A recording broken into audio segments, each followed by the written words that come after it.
Yes, you guessed it. I'm back up here in Wilbarger County on a job where I worked here probably 2 years ago, and all this side of the wind chargers used to be an old field, and there was some old terraces out there, and I leveled them up.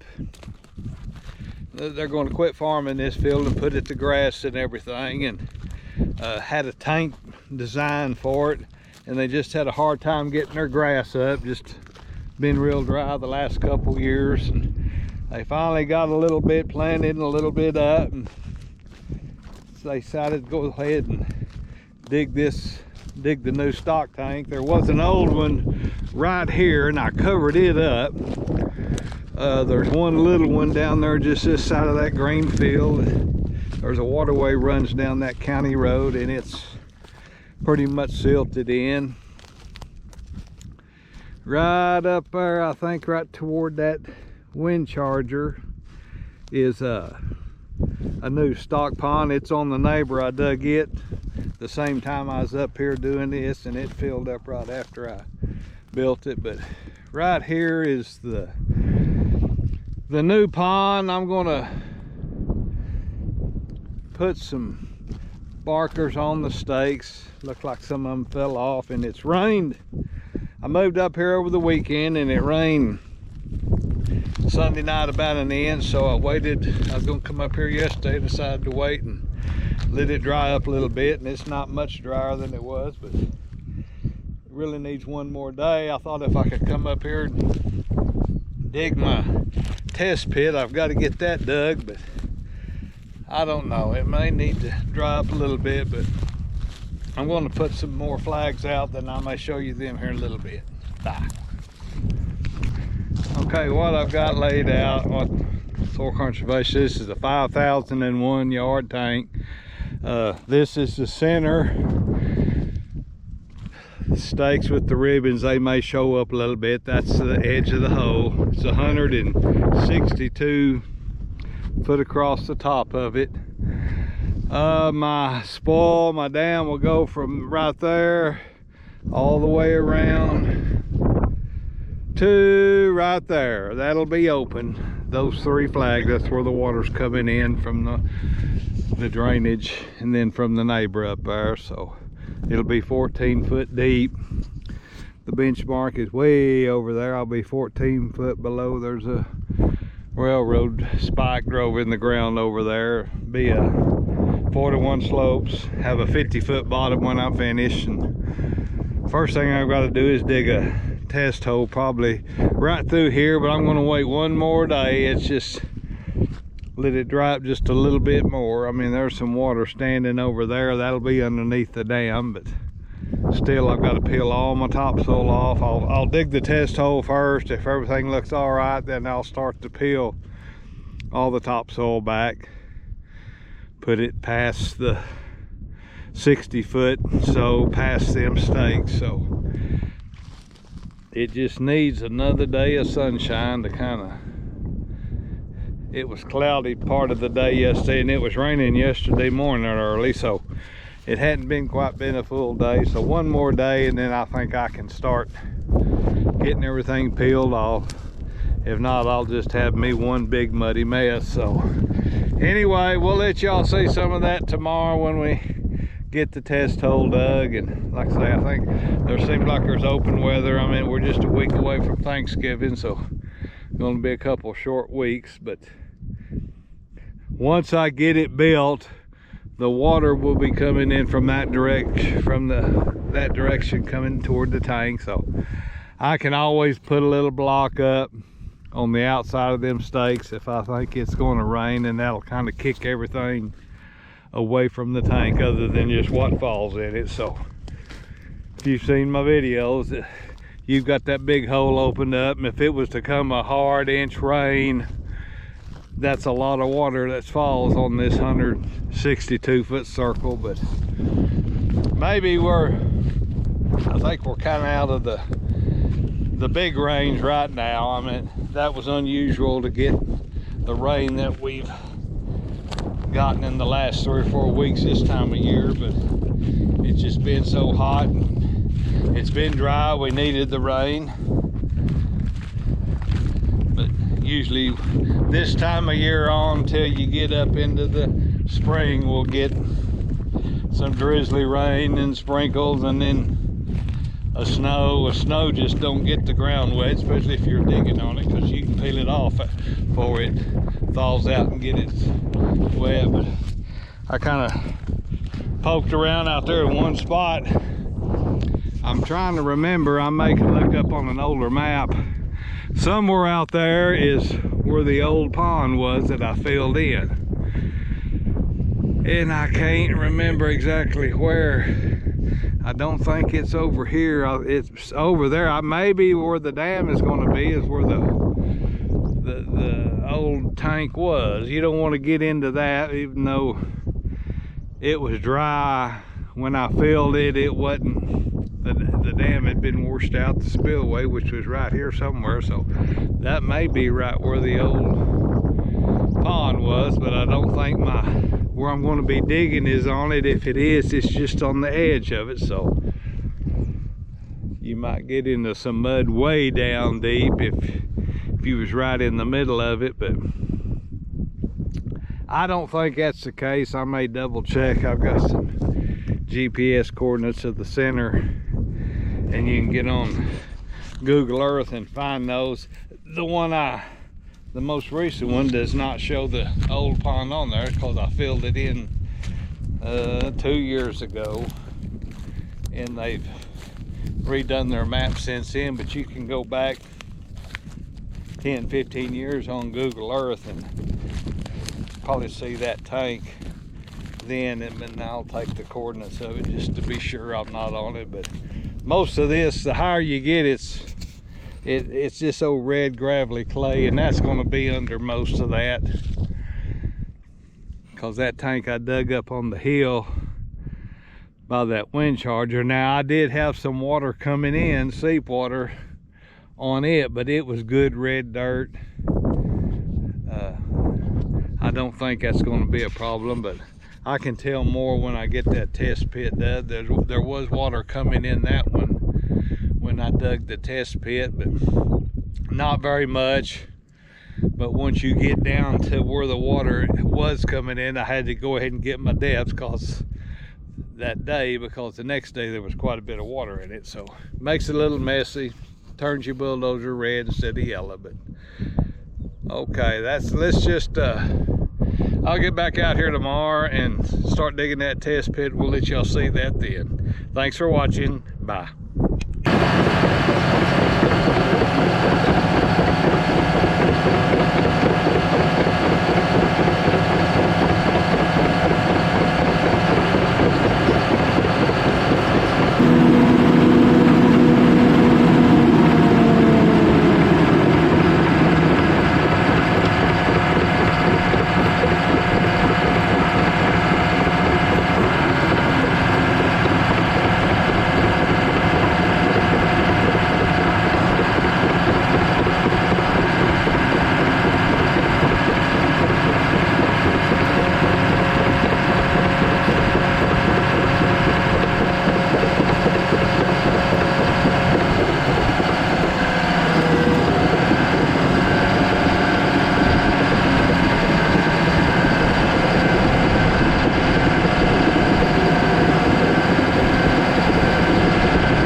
Okay, it was a little sloppy to get started, but once you get down under the ground, it's not too bad. But I don't know yet. Over there on that side, it's got a little water standing, and there's a lot of silt. I went through in this test pit. I'm still going down, but there's a good 4 foot of dark looking dirt, which is topsoil. You can see I just now got into some of that red stuff right there, but I'm gonna set my camera up on the tripod there on the end and let you see kind of some of that. But it's good dirt, it's digging good now, but boy, that peeling that topsoil off, that's what I hate to do, peel that mud off, because I've got to put it back on the dam when I'm through. Maybe it'll dry out. First I thought I might just skim everything, let the sun hit it, give it a little air. In every place where these tall weeds was, now that's just, for lack of a better word, crap underneath there, because the sun can't hit the ground, and it's not letting it dry off. But once you get it dried off, there's a little water standing over there, but that I don't have to dig in it. I just got to get the topsoil off of it. So this isn't going to be too bad up here. It's just where them old weeds and stuff, where they mowed them off. But you can see the different color now, the red. I'm just starting to hit that old red dirt, but I did have my camera set up on the corner of the blade here, and I didn't know how that would work, and I looked down there and I had a clob of dirt fixing to come right toward it. I had it mounted right here, but it's not that high off, so I figured I better move that before I had a wreck. But if I get something taller, I might can put that on there, but it's always going to be going up and down with my blade. Then I put it up there for a while, so I'm going to set it up down here and let y'all see some of that from the tripod side. And that's good stuff right there. It's tight, but it's good. Like I say, the first foot or so was pretty sloppy, just getting everything out of the way, but I think it's going to be all right. I'm going to try to go cab deep just to be sure. That'll be 10.5 foot deep. I've got to be 14 foot deep, so sometimes you start hitting water seeping in, and you got to know kind of when you're going to hit it, so you don't want to hit it about dark at night, or the next morning you'll have a lot of water come in there. But if you'll just stay on top of it and go through it, you can usually go through it in one day. But anyway, I'm gonna set the camera up and we'll let you see some of that after a bit. Bye.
Okay, got the hole dug.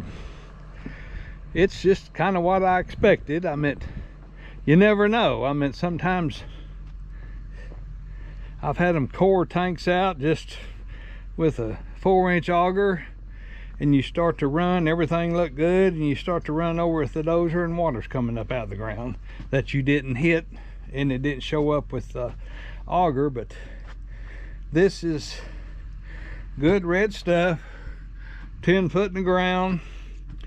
It's just starting to get into some of that, I call it circle dirt.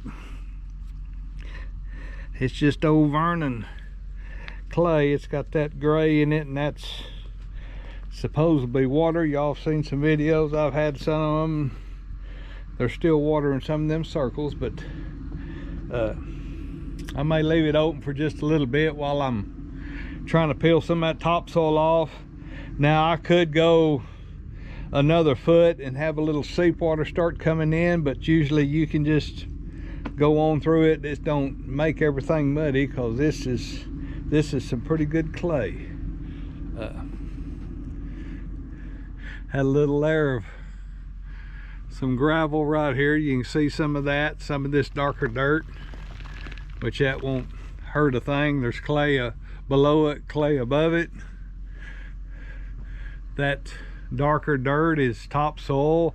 There was an old pond here, just the dam's just a little bit past where I'm pushing the dirt, and just this caught a lot of silt in this bottom here, and that's mostly what that is. From right here up, the darker dirt's all topsoil and stuff. It's come off of the hill and the farms on the upper end of it.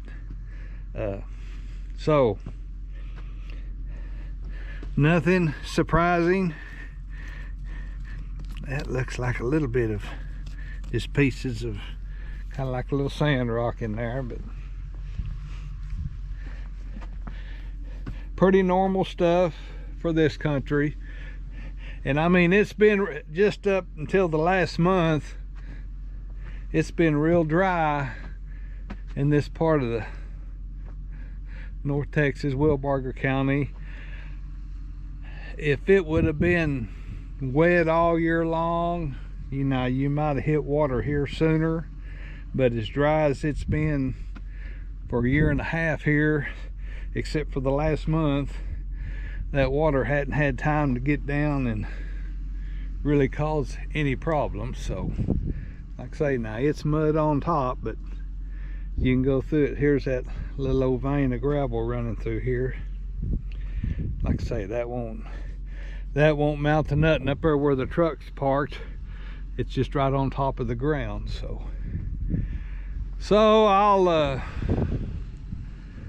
I'll call into the office here in Vernon and tell them I got the test hole dug, if they want to come out and look at it. And I may just leave it open till I get ready to go. And now I always just cave the edges off, keep me from backing into it or getting too close to that. But nothing was, every load counted, because this dirt had to be dug out of the tank and put past that outside stake line. So the only thing that would have been kind of double pushing, if it would have turned to something I couldn't have gone through and they decided not to dig the tank, I'd have had to turn around to put that dirt back in the hole.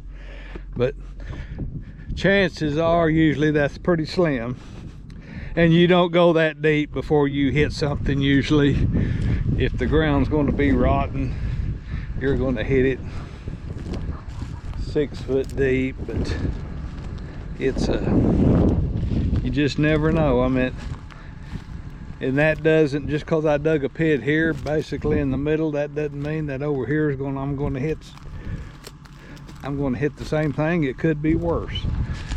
But 9 times out of 10 it's going to be just what's in this pit in this circle here, 160 foot across, 162 foot across the top. So like I said, that little old ridge over there was a dam that I shoved into this hole just to get it to drain. So I'm not in the middle of that. I checked again last night on Google Earth and got the coordinates of the center, and went to a year that it showed the tank, and I was still outside of the hole. So, but that doesn't mean that all this is a lot of silt that's washed in here, where all these weeds have grown and stuff just from what's washed off the hill up there down here. So that's always kind of a mess, especially when it gets wet. But now this has dried quite a bit since I made that pass earlier this morning, just getting it where the sun can hit it. So I'm probably going to just start right here. The dam will be from this ridge line back there 70 foot, so I've got to cut all that off. That'll be what I put back on the dam when I finish it, the topsoil. So I might as well just start easing across that and trying to peel some of that off, and it'll help it because it'll dry up, and I may even get a little bit of that stuff there and get back here in the back. I don't know what to do when I get to that water over. I'll figure that out when I get there. But the dam will go all the way around to where that pile of dirt is, and it'll go all the way around this way till you get around there to the next pile of dirt. This will be all dirt, then that'll all be open from that flag around to that flag for the water to come in. Then it'll spill around this south side and go around and go back down to the waterway over there. So anyway, we'll let y'all see some of that later on today, as it's just about dinner. I'm going to do a little bit more here and call them and see if we can get this thing starting to shape up. Talk to you later. Bye. Morning, welcome to Dunsmore Moving Dirt. Just got out to the job this morning. Had to get a tank of diesel and some DEF, and where I'm working is probably 60 miles from the house, but where I get diesel is halfway between here and the house, so it wasn't no place out of the way. Kind of got the clean dozer broke in. Looks now like a dozer. So that peeling that topsoil off was just muddy as it could be. But it's got to be drier than it was when I left yesterday. I like one more pass, having it around enough up there, then I'm going to start digging. When I was digging the test hole, the dirt was rolling out in front, so I never really seen what the extension was going to do. I did have my camera on a little mount right up here, and I did that for a little bit, and I could see that old dirt was rolling up here, and I go, that could be a wreck. So anyway, so I took it off and hung it up somewhere on the dozer. But now when I was peeling back the topsoil, which was just mud, it would start to roll, and then it just went to stacking up. And when it did that, I had two pieces come over the blade, one right there and one right there. But other than that, there would have been a whole lot more rolling over the blade if that hadn't have been there, because it was stacking up pretty high. So far I think that's going to work. Like I say, if the dirt's wet enough to roll, and I was even going up out of that test hole with it, it didn't seem like it even wanted to come back toward the back. So really the test will be when you're in real dry crumbly dirt and going up a slope. It should stack this much more up before it rolls over instead of down here. So that makes a difference.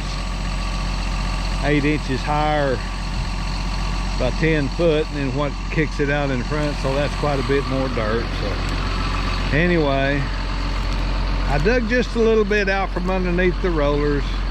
That other, once I get some hard ground, it'll start to fall off, or when it gets a little drier, as long as the rollers are not locking up. I don't know, for some reason I run cats all the time, and the rollers was always locking up on them, and I don't know what the difference is between that and a John Deere and a Caterpillar. But now if it was freezing and you had wet dirt, it don't matter what you're in, you better dig that out from under it, because if it gets real cold, that mud will freeze up around them rollers, and it don't take running just an hour or so and you got a flat spot in the roller, so that's not good. Then you go thumpity thumpity thumpity every time you move. So it's starting that there's the ground starting to see a little, it's getting a little lighter colored, but where that water run through there now, this side was real bad, and the other side in the middle it didn't seem so muddy, but it just takes a lot to dry up this time of year. If this was in the middle of July, the next day it would have been good, but it's just gummy enough you can't hardly get a load. And of course everything between the stakes and that dirt, that's where the spoil or the dam will be, so that's where usually where I get my topsoil. Then when I start digging my tank, I just start putting the dirt back in there, so it's closer to get it from here and put it in that ridge than it is in the middle of that hole and put it in the ridge. So y'all seen the test hole yesterday and everything, and I may, as wet as that is, I may not even mess with this right now.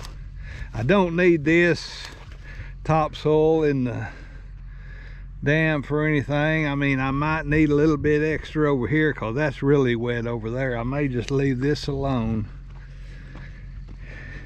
and just dig on the front half of the tank and get all that down to good dry ground before I try to start moving this gummy stuff.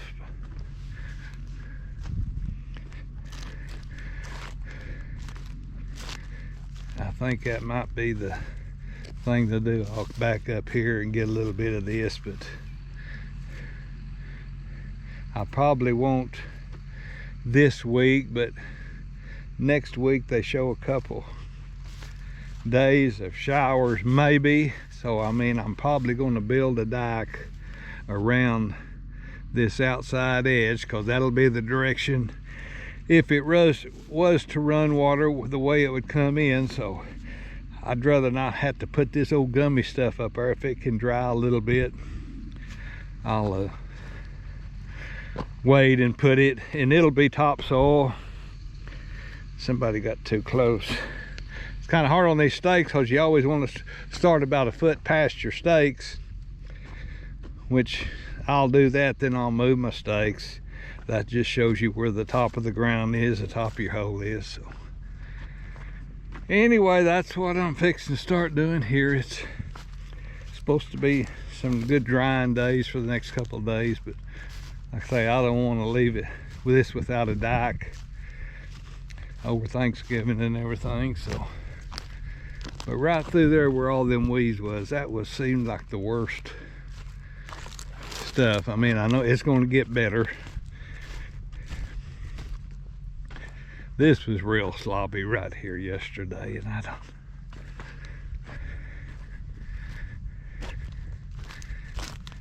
Then there was some water standing over there. That's why I went around that spot. I could just leave that alone, then just push that up here and put it in a pile. Then I could put it up on this end, because it'll be kind of short. There won't be a whole lot of topsoil where that water is. I don't want to stack it in that water then try to shove it, but right through here is where the water will come into it, the main water. You can see where that real weeds goes up through there, and that was the wettest. Here's my benchmark that I got to go by. It was set, it's set on average ground, average rod reading. That's just where I can see it. There's a, oh, there's a, where's it at? It's supposed to be right there. There's a railroad spike drove in the ground. I got to be 14 foot below the top of that railroad spike. And when they take, every flag is where they took a shot. They take 8 shots around the edge and 1 in the center. Add them up, divide by 9, and that's the average ground. That's what you got to be, 14 foot below average ground. And then that, the top of that peg railroad spike is set on average ground. So that's how you check your depth and measure your bottom off of that right there. So if a round hole's not hard to dig once you learn that there can't be nothing straight in them. If you try to make a straight section in your slope, you've done messed up. Everything, it's got to continually curve, it's got to continually have 4-to-1 slopes all the way to the bottom. You've got to have a 50-foot bottom in it, flat bottom, when you reach your depth. So you know, you could hear people talk about slot dosing and stuff like that.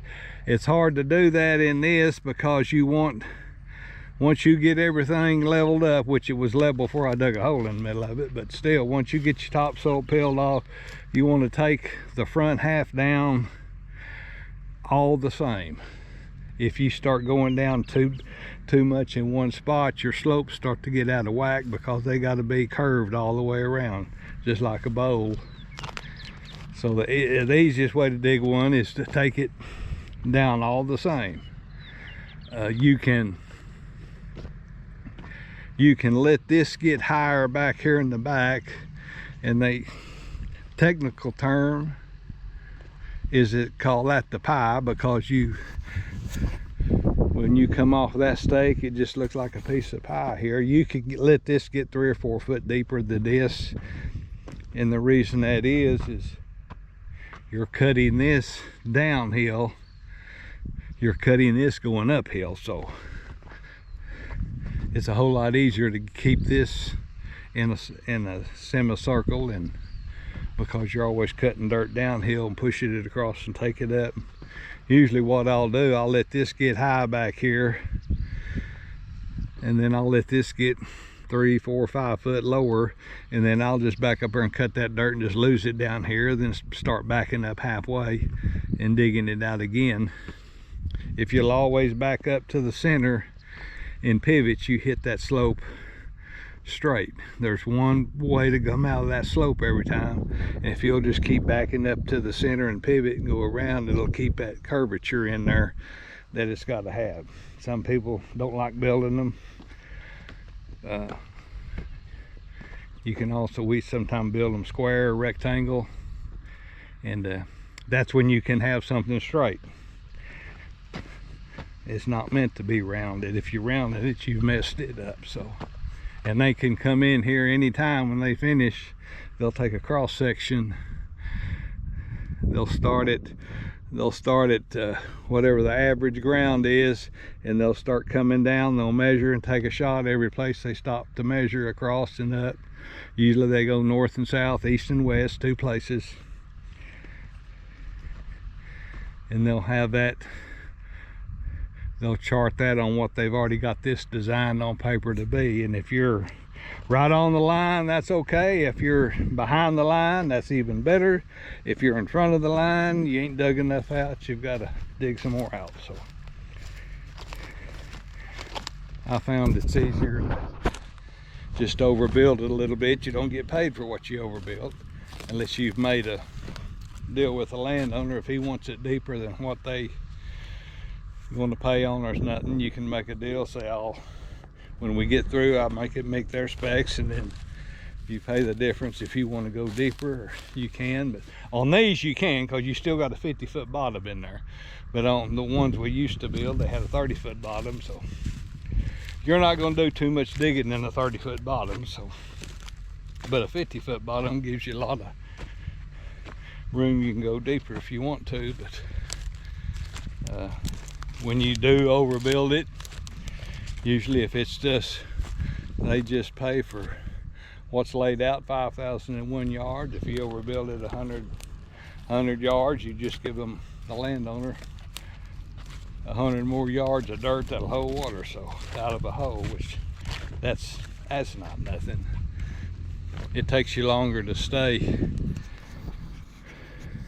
right on specs and stuff than it does to overbuild it. You learn that in a hurry. I mean, of course, back when I started building them, they didn't have blade controls, and you can put it on GPS and your blade will cut the slope. You just did it by feel. You did it, you get halfway down, you check your elevation, and you've got to have so much bottom to be that deep for the slope that you got. If it's 4-to-1 slope, you'll have that. If you got a little bit more bottom, your slopes are a little steeper. If you don't have enough bottom, your slopes are too flat. And after a while, you'll learn just by the feel of going up and down that slope, and there can't be no humps in that slope. It's got to be a straight line from this stake down to the edge of the bottom. So once you build enough of them, you can figure it out. But now there are some now that use blade controls to cut their slope and everything. That's fine, they build them right on the money. If that's quicker, that's all right, but I just don't know how quick that is when you're trying to dig. And I mean, I guess eventually it would pay for itself. But what I've learned throughout the 50-something years, if you're sitting there trying to keep it right on the line, chances are if you've got one little place that is off, you've got to cut it back out anyway. So it's better to just dig and give them that little bit of extra yardage, and you don't have to worry about it being held up with it not passing for the yards of dirt. All of the dirt in these things are in the top half of the tank, and that's the easiest place to overbuild one a little bit, because you're always going to push your slope back a little bit, because you want this spoil to be flat. You don't want it to be a 4-to-1 going up too. Nothing from here back counts on anything of theirs, of their checkout or anything, other than they don't want the dirt being over 8 foot tall, which I always slope mine back and put topsoil in it. So the flatter it is, the better it is for me, is putting the topsoil on it. The better it looks for the landowner, you get the topsoil better covered. So I like coming, if my slopes are 4-to-1 from this stake down in the hole, I'll come out and this slope will be whatever it is. It may be a 6-to-1 slope coming out. Only thing that matters in the hole that you're excavating is from where you start down. This dirt up here don't have nothing to do with that. You're just getting rid of spoil, you're getting rid of the dirt.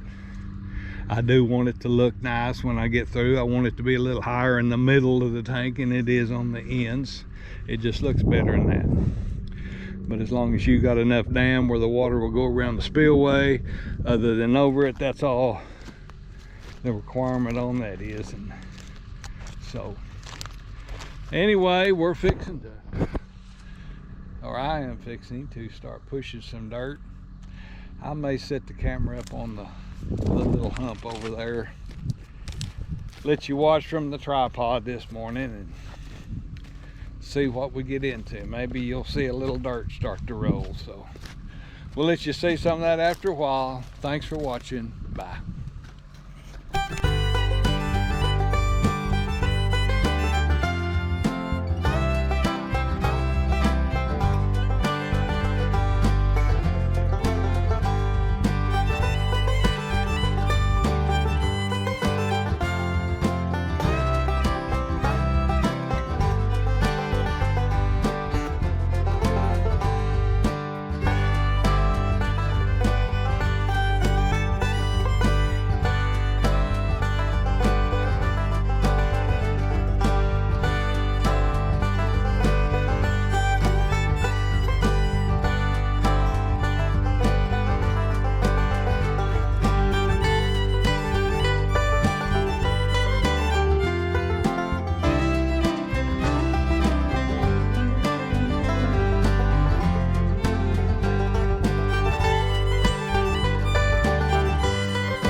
Okay, might see it better from an angle. I'm off to the side. You may see him up there in the top of that deal. That's one job I wouldn't want.